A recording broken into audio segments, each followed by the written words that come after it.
Istri Abu Lahab bernama Arwa bin Harb bin Umayyah, yang merupakan salah satu penentang kuat bagi Nabi Muhammad SAW.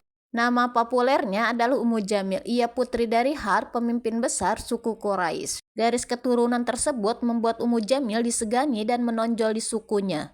Lalu dia menikahi Abu Lahab yang tak lain adalah paman Nabi Muhammad SAW. Orang-orang kafir mulai memusuhi Nabi Muhammad SAW. Ketika wahyu turun, di saat itu Nabi Muhammad SAW sedang berdakwah dan mengajak orang-orang kala itu meninggalkan berhala. Namun dakwanya mendapat penolakan dari banyak orang termasuk Abu Lahab dan istrinya. Pasangan ini mendukung perlawanan dan membantu menyakiti Nabi Muhammad SAW. Ummu Jamil mendesak putranya Utbah dan Utaibah untuk menceraikan putri Nabi Muhammad SAW. Sebelumnya Utaibah menikahi putri Nabi Muhammad SAW bernama Ummi Kulsum, sedangkan Utbah menikahi Ruqayyah.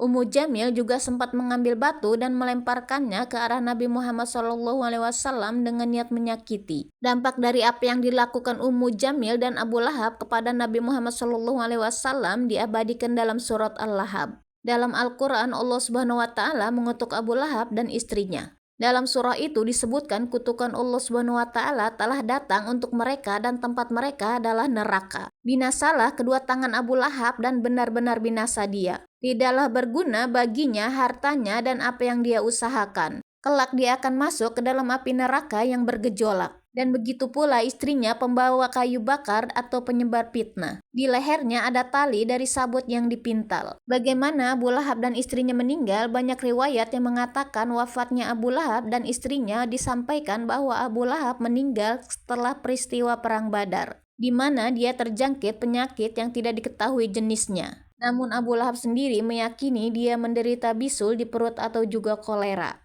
Penyakit yang dideritanya menimbulkan bau tak sedap sehingga membuat siapapun enggan mendekatinya. Bahkan ketika meninggal dunia, dia dikubur hanya dengan batu tanpa ada yang mendekatinya. Sedangkan istrinya, Ummu Jamil, mati saat duduk di atas batu di padang pasir dengan kalung di lehernya. Kalung tersebut dia berjanji menggunakan kalung itu didonasikan untuk menentang Nabi Muhammad SAW. Lalu Allah mengambil ajalnya tanpa maksudnya terwujud.